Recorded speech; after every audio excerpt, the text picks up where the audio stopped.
Welcome to all Navindya YouTube channel. आज हम बात करेंगे कंटेम्प्रेरी इंडियन एजुकेशन की सेकंड यूनिट के बारे में। ये राममूर्ति समीक्षा समिति रिपोर्ट 1990 है। लास्ट हमने डिस्कस किया था राष्ट्रीय शिक्षा नीति 1986 के बारे में। तो यूनिट सेकंड आपकी कल कंप्लीट हो जाएगी। तो आज हम डिस्कस कर लेते हैं राममूर्ति समीक्षा रिपोर्ट 1990 के बारे में। ठीक है, तो सबसे पहले तो एक बार आवाज़ बता देना कि आवाज़ आपको साफ़ आ रही है या नहीं, क्लियर है, कम है, ज़्यादा है, कैसे है, वो एक बार कमेंट करके ज़रूर बताना। क्योंकि कुछ वीडियो में कमेंट मुझे मिले हैं कि आवाज़ नहीं आती, आवाज़ स्लो है, कम है। तो इस वीडियो में ज़रूर बताना ताकि जो भी कमियां हैं वो मैं कल रिमूव कर सकूं। ठीक है, तो आवाज़ के बारे में एक बार ज़रूर बता देना। ठीक है, तो चलिए फिर स्टार्ट करते हैं राममूर्ति समीक्षा रिपोर्ट 1990 के बारे में। भारत सरकार ने सन 1986 में शिक्षा की संघर्षपूर्ण व रचनात्मक भूमिकाओं के लिए व शिक्षा को सशक्त माध्यम बनाते हुए शिक्षा नीति निर्धारित की थी। हमने लास्ट वीडियो में पढ़ा था राष्ट्रीय नीति जो आई थी 1986 में, उसमें क्या क्या कार्य किए थे वो सब हो गया था। तो नवंबर 1986 में इसकी कार्य योजना को प्रकाशित किया गया। सरकार बदलते ही राष्ट्रीय शिक्षा नीति के परिवर्तन की आवाज़ उठी और तत्कालीन प्रधानमंत्री श्री विश्वनाथ प्रताप सिंह ने मई 1990 में राष्ट्रीय शिक्षा नीति 1986 की समीक्षा हेतु आचार्य राममूर्ति की अध्यक्षता में 17 सदस्यों की समिति का गठन किया। अब एक बात यहाँ पर समझिए, 1968 जो राष्ट्रीय शिक्षा नीति आई थी, जो कोठारी आयोग था, उन्होंने जो अपनी सिफारिशें दी थी वो 1968 में हुई थी लागू। जो भी उन्होंने सिफारिशें दी थी उस टाइम पे थी प्रधानमंत्री इंदिरा गांधी। 1986 में कौन थे? राजीव गांधी प्रधानमंत्री थे। तो 1986 में जो भी शिक्षा नीति जो लागू की गई थी, जो भी सिफारिशों के अकॉर्डिंग लागू की गई थी, तब भी चेंज हुआ था और उन्होंने समीक्षा करवाई थी 1968 की जो राष्ट्रीय शिक्षा नीति थी।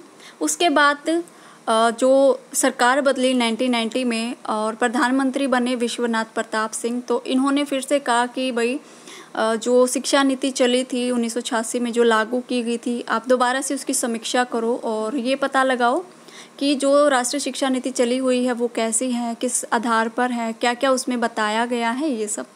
तो ये सब आप ये देखिए कि सरकार बदलते ही जब नई सरकार आती है तो उनका यही एक मेन मोटिव हो जाता है कि लास्ट सरकार जो थी, पुरानी सरकार जो थी, उन्होंने क्या काम किया है। सबसे पहले तो आते ही वो ये देखते हैं कि पुरानी सरकार ने काम क्या किया है, उनके काम का पता लगाना कि उन्होंने कौन कौन सी योजनाएं चलाई हैं, कौन कौन से कानून लागू किए हैं। तो इन्होंने शिक्षा को लेकर भी ये एक मीटिंग बिठाई कि भाई जो पुरानी सरकार थी उसने कौन कौन सी नीतियाँ लागू की थी, तो आप इसकी समीक्षा कीजिए। 1986 में जो शिक्षा नीति चली हुई थी उस पर आप समीक्षा करें और ये बताएं कि 1986 में जो भी शिक्षा को लेकर लागू की गई थी सिफारिशें, वो कैसी हैं और उसमें क्या क्या चेंज करने की हम कोशिश कर सकते हैं। ठीक है, तो फिर 17 सदस्यों की समिति का गठन कर दिया गया। अध्यक्ष जिसे राममूर्ति समिति भी कहा जाता है, अपने नाम से ही स्टार्टिंग में देखा होगा कि इसका नाम क्या है, राममूर्ति समिति। तो जब विश्वनाथ प्रताप सिंह ने ये कमेटी बिठाई थी कि 1990 में कि जो 1986 की जो शिक्षा नीति थी उसकी समीक्षा कीजिए, तो इन्होंने इस समिति का नाम रख दिया श्री राममूर्ति समिति। ठीक है, सरकार ने इस समिति को कार्य सौंपे थे, भारतीय सरकार ने इनको कार्य सौंपे कि क्या क्या करना है आपको 1986 की शिक्षा नीति को लेकर। इन्होंने कहा कि राष्ट्रीय शिक्षा नीति 1986 की समीक्षा आपको करनी है, ये पता लगाना है कि उसमें था क्या क्या चीज़ें इंक्लूड की गई थी शिक्षा को लेकर, और राष्ट्रीय शिक्षा नीति 1986 में संशोधन हेतु सुझाव देने हैं आपको। पहले तो आपको उसकी समीक्षा करनी है, पता लगाना है क्या क्या उसमें रखा गया है, क्या सिफारिशें दी थी, क्या शिक्षा नीति लागू की गई थी, पहले तो ये देखना है आपको। उसके बाद आपको क्या लगता है कि क्या चेंजेस होने चाहिए 1986 की राष्ट्रीय शिक्षा नीति में, वो आप बताओगे।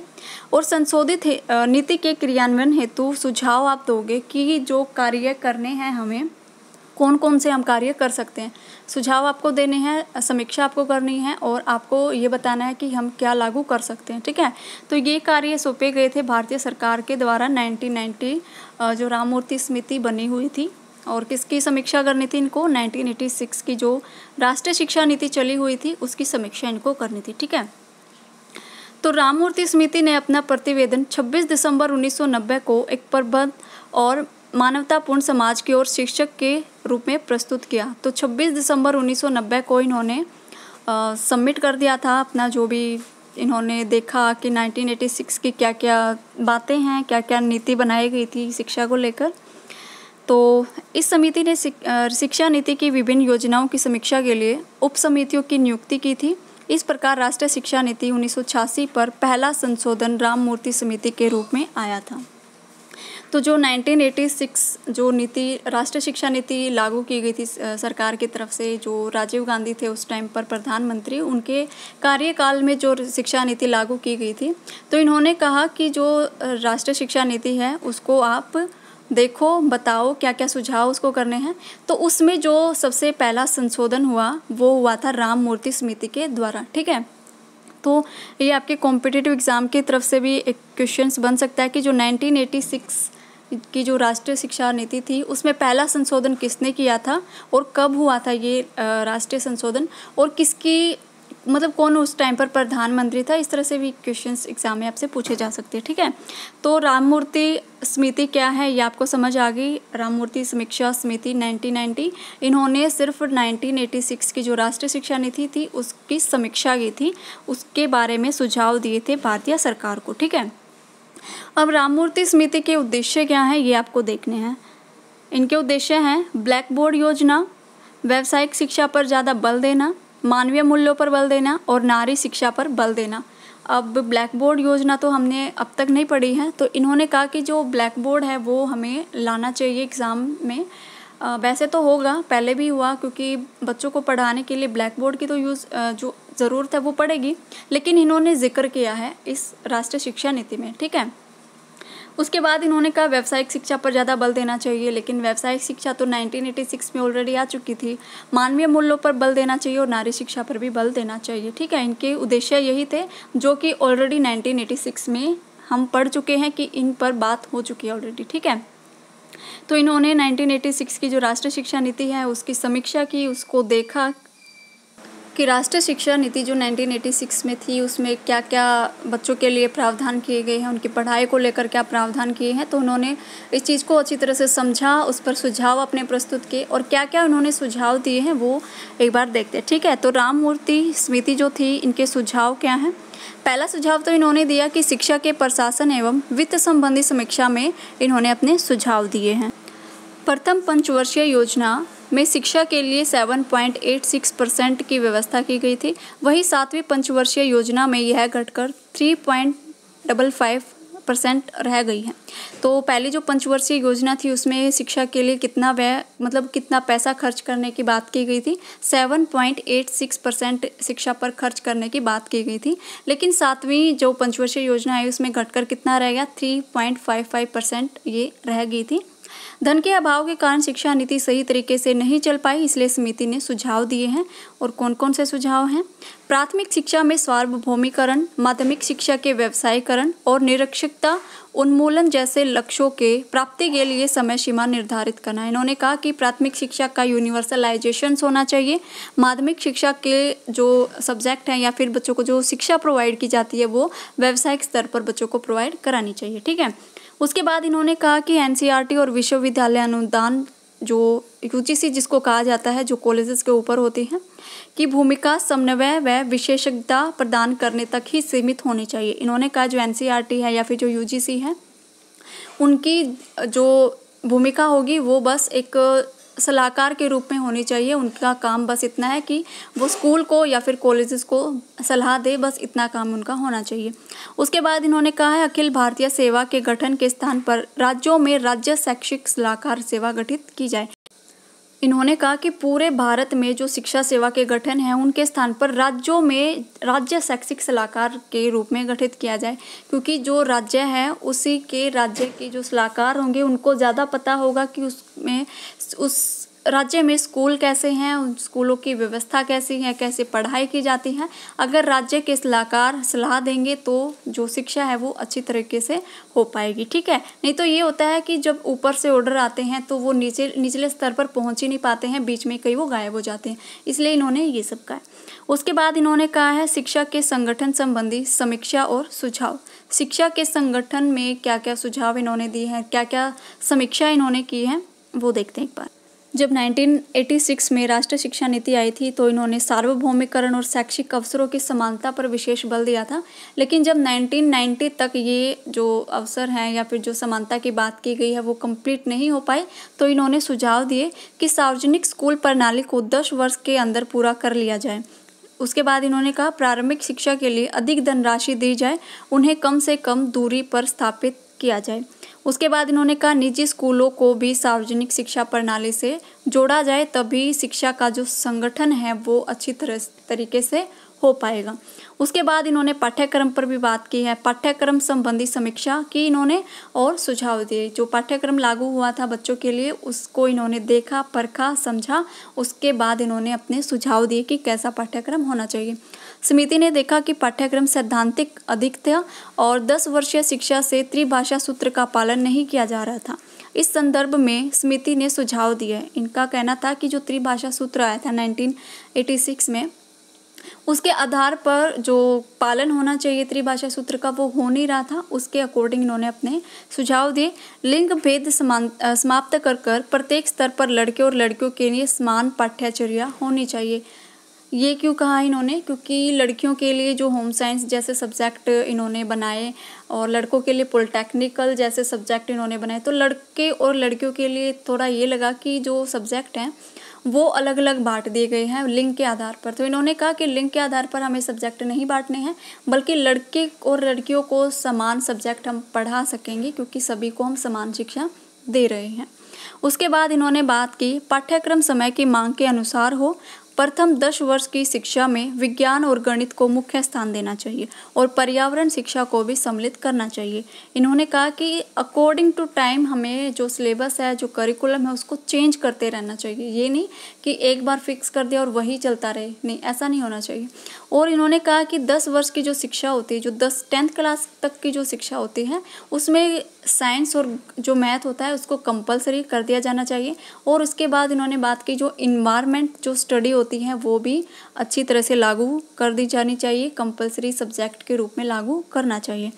उसके बाद इन्होंने बात की कि प्रथम 10 वर्षीय शिक्षा में त्रिभाषा सूत्र के अनुसार 3 भाषाओं की शिक्षा को अनिवार्य किया जाना चाहिए। जो 10th तक की शिक्षा है उसमें त्रिभाषा सूत्र के अनुसार जो त्रिभाषा सूत्र है उसको कंपलसरी जो अनिवार्य रूप में इनको मान्यता मिलनी चाहिए। उसके बाद इन्होंने कहा जो इनके जो सुझाव हैं वो है पूर्व प्राथमिक शिक्षा संबंधी सुझाव। पूर्व प्राथमिक मतलब जो जब बच्चे बिल्कुल स्टार्टिंग में स्कूल में जाते हैं, जैसे प्ले स्कूल होते हैं ना बच्चों के, इस तरह से। तो इन्होंने कहा राष्ट्रीय शिक्षा नीति 1986 के अनुसार शिशु देखभाल और शिक्षा कार्यक्रम पर काफ़ी जोर दिया गया था। समिति ने इस क्षेत्र में सुधार हेतु सुझाव प्रस्तुत किए हैं। इन्होंने कहा कि शिक्षा वर्ग में आधी संख्या शिक्षिकाओं की होनी चाहिए। मतलब जो बच्चों को शिक्षा, मतलब जो छोटे बच्चे होते हैं उनको उनकी देखरेख कैसे करनी है, उनको पढ़ाना कैसे है, पढ़ाना तो नहीं, मतलब ये लगा लीजिए उनको बिठाना क्लास में, उनको अरेंजमेंट करना क्लास में, कैसे बैठना है, कैसे खाना खाना है, खुद कैसे कपड़े पहनने। तो इस तरह का जो सिस्टम है उसमें क्या होना चाहिए, शिक्षिकाओं को भी हमें आगे रखना चाहिए। ये नहीं कि बस हम पुरुषों को ही, जो मेल टीचर्स होते हैं उनको हम सिलेक्ट करेंगे, नहीं, हमें फीमेल टीचर्स को भी लेकर आना होगा। ठीक है। औपचारिक और अनौपचारिक पद्धतियों को एकीकृत किया जाना चाहिए। इन्होंने कहा कि बच्चों को सिर्फ स्कूल में ही हम इस तरह का एनवायरनमेंट नहीं दे सकते, हम घर पर भी बच्चों पर इस तरह का ध्यान दे सकते हैं, तो बच्चे घर पर भी सीख सकते हैं और स्कूल में भी सीख सकते हैं। इसलिए इन्होंने कहा है औपचारिक और अनौपचारिक दोनों पद्धतियों को हम अपनाएंगे। उसके बाद इन्होंने कहा है प्राथमिक शिक्षा में गुणवत्ता लाने के लिए ब्लैक बोर्ड की योजना के साथ साथ शिक्षकों, समुदायों, सामाजिक पर्यावरण में भी सुधार करना चाहिए। ब्लैक बोर्ड योजना तो हम लेकर आ गए, लेकिन जो टीचर्स हैं, जो कम्युनिटी है, जो सोसाइटी है, उस पर भी हमें इन जो चेंजेस हैं वो लेकर आने चाहिए बच्चों के अकॉर्डिंग। उसके बाद इन्होंने बात की माध्यमिक शिक्षा के संबंध में समीक्षा की और अपने सुझाव दिए। राष्ट्रीय शिक्षा नीति 1986 द्वारा घोषित 10th +2 +3 शिक्षा संरचना पूरे देश में लागू नहीं हो पाई थी, जिसके लिए इन्होंने सुझाव दिए हैं।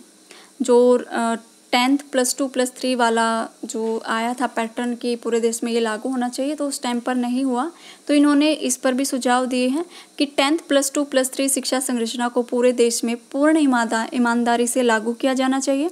माध्यमिक स्तर पर सार्वजनिक स्कूल प्रणाली को 10 वर्ष के अंदर लागू किया जाना चाहिए। उसके बाद इन्होंने बात की माध्यमिक स्तर पर शिक्षा का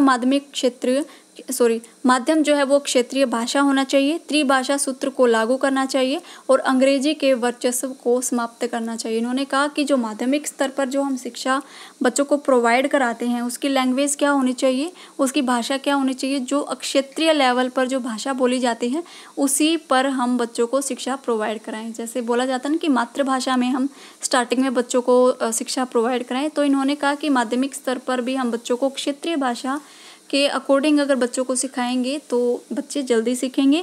और इन्होंने कहा कि जो अंग्रेजी भाषा हमने कंपलसरी की है उसको हम ख़त्म कर दें। ख़त्म करने की बात इन्होंने यहाँ पर की है, ठीक है। उसके बाद इन्होंने उच्च शिक्षा संबंधी समीक्षा और सुझाव प्रस्तुत किए। जो कॉलेजेस वाली शिक्षा होती है उस पर इन्होंने देखा, समीक्षा की उसकी और सुझाव दिए हैं। तो क्या क्या इन्होंने सुझाव दिए हैं इस पर वो देखते हैं। इन्होंने कहा यूजीसी का पुनर्गठन किया जाना चाहिए।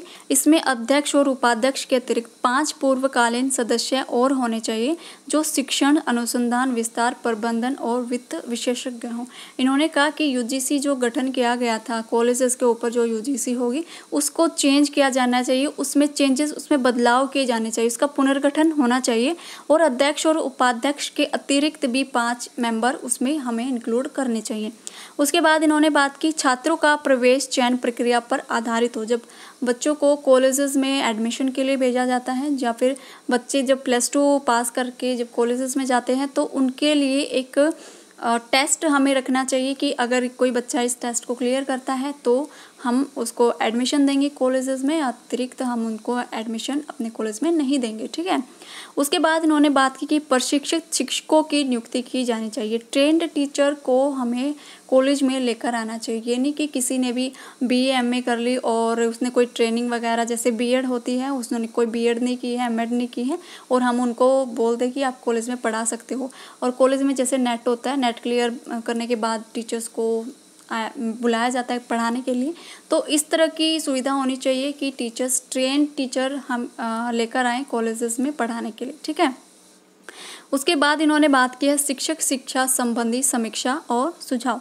जो टीचर हैं उनकी शिक्षा के संबंध में क्या क्या इन्होंने देखा, क्या बदलाव होने चाहिए और उसके बाद इन्होंने क्या क्या सुझाव दिए हैं अपने। तो इन्होंने कहा कि शिक्षा की अवधि को और अधिक बढ़ा दिया जाए। शिक्षकों की गुणवत्ता पर ध्यान में हमें रखना चाहिए कि जो टीचर्स अपनी स्टडी करते हैं उनकी क्या क्या क्वालिटी है, क्या गुणवत्ता है, उसके आधार पर मतलब उसका भी हमें ध्यान रखना है। शिक्षकों की सेवा शर्तों के अनुसार हमें ये सब अपनाना चाहिए, उसमें सुधार हमें करना चाहिए। जो भी शिक्षकों की जो टर्म एंड कंडीशंस होती हैं उसमें क्या क्या हम चेंजेस लेकर आएँ। टीचर्स बनने के लिए जो बच्चे पढ़ाई कर रहे हैं उनमें हमें जो टर्म एंड कंडीशंस होती हैं, जैसे ग्रेजुएशन में आपको इतने मार्क्स जो है वो पास होने चाहिए, इतने परसेंटेज आपकी होनी चाहिए, आपकी एज लिमिट इतनी होनी चाहिए। तो जो टर्म एंड कंडीशंस होती हैं टीचर्स के लिए उसमें हमें सुधार करना चाहिए, ठीक है। उसके बाद प्रौढ़ शिक्षा पर भी इन्होंने कहा, समीक्षा की और अपने सुझाव दिए। इन्होंने कहा कि प्रौढ़ शिक्षा हेतु अभियान और महिला शिक्षा पर भी जोर देना चाहिए। प्रौढ़ शिक्षा का प्रमुख आधार उनके विकास संबंधी आवश्यकताएं होनी चाहिए। प्रौढ़ शिक्षा को सतत शिक्षा के रूप में निरंतर चलाना चाहिए।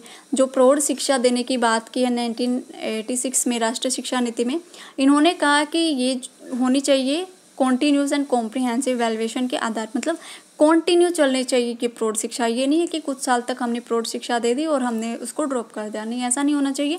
कॉन्टिन्यू हमें प्रौढ़ शिक्षा की जो हम मानकर चल रहे हैं कि प्रौढ़ शिक्षा हम सबको एजुकेट बना देंगे, जो प्रौढ़ शिक्षा हम लेकर आए हैं उसको हमें कॉन्टिन्यू करना चाहिए, ठीक है। उसके बाद इन्होंने बात की शैक्षिक अवसरों में समानता संबंधी सुझाव। देश में अल्पसंख्यकों को अपने शिक्षण संस्थान खोलने का अधिकार प्राप्त है, परंतु उसकी गुणवत्ता को सुनिश्चित करने के लिए स्थायी तंत्र स्थापित करना अति आवश्यक है। जो अल्पसंख्यक हैं उनको अपनी शिक्षा को देने के लिए संस्थान खोलने की अनुमति है, उनको अधिकार प्राप्त है कि आप अपनी जो संस्कृति है उसके लिए आप अपनी संस्थाएं खोल सकते हो और बच्चों को जो संस्कृति या फिर अपनी भाषा उनको पढ़ा सकते हो, ठीक है। तो इन्होंने कहा कि उसकी गुणवत्ता को सुनिश्चित करने के लिए हमें एक स्थायी तंत्र स्थापित करना होगा, इसकी बहुत आवश्यकता है। उसके बाद इन्होंने कहा स्त्री साक्षरता हेतु विशेष ध्यान दिया जाए, स्त्रियों के लिए माध्यमिक विद्यालय खोले जाए और उनको शिक्षा के लिए आकर्षित भी किया जाए। उसके बाद इन्होंने कहा विकलांग बच्चों की शिक्षा हेतु सुविधा संपन्न विद्यालय जो है खोले जाएं।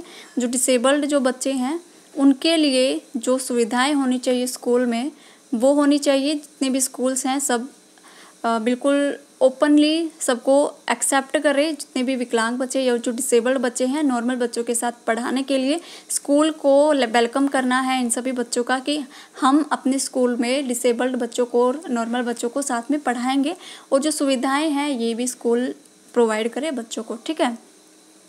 मूल्यांकन प्रणाली के बारे में भी इन्होंने कहा है वर्तमान शिक्षा प्रणाली में अनेकों दोष हैं। परीक्षा सुधार हेतु एक ठोस प्रक्रिया बनाई जाए।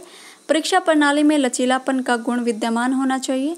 परीक्षा प्रणाली में शैक्षिक तकनीक सहायता अवश्य ले जानी चाहिए। तो इन्होंने कहा कि जो मूल्यांकन होता है बाद में जो बच्चों का इवैल्यूएशन निकाला जाता है, जो रिजल्ट निकाला जाता है उसमें भी चेंजेस लेकर आने चाहिए। जो परीक्षा है उसमें लचीलापन लेकर आना चाहिए और बच्चों को परीक्षा का डर ना हो इस तरह की जो सुविधाएं हैं हमें बच्चों को देनी चाहिए। ठीक है। तो ये होगी आपकी। उसके बाद हम देखेंगे इसका कंक्लूजन क्या है। इस समिति का गठन 1986 की राष्ट्रीय शिक्षा नीति की समीक्षा के लिए किया गया था, परंतु एक औपचारिकता मात्र ही यह बनकर रह गई थी। इनका जो गठन किया गया था राममूर्ति का ये जस्ट फॉर्मेलिटी के लिए बनकर रह गई थी कि जो राष्ट्रीय शिक्षा नीति आई थी 1986 में कि आपको समीक्षा करनी है इसकी और आपको सुझाव देने हैं। तो इन्होंने अपना काम किया, इन्होंने समीक्षा की, अपने सुझाव दिया, लेकिन जस्ट एक फॉर्मेलिटी के तौर पर ये रह गई बनकर। ठीक है।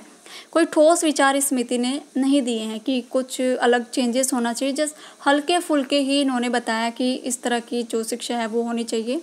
ठीक है।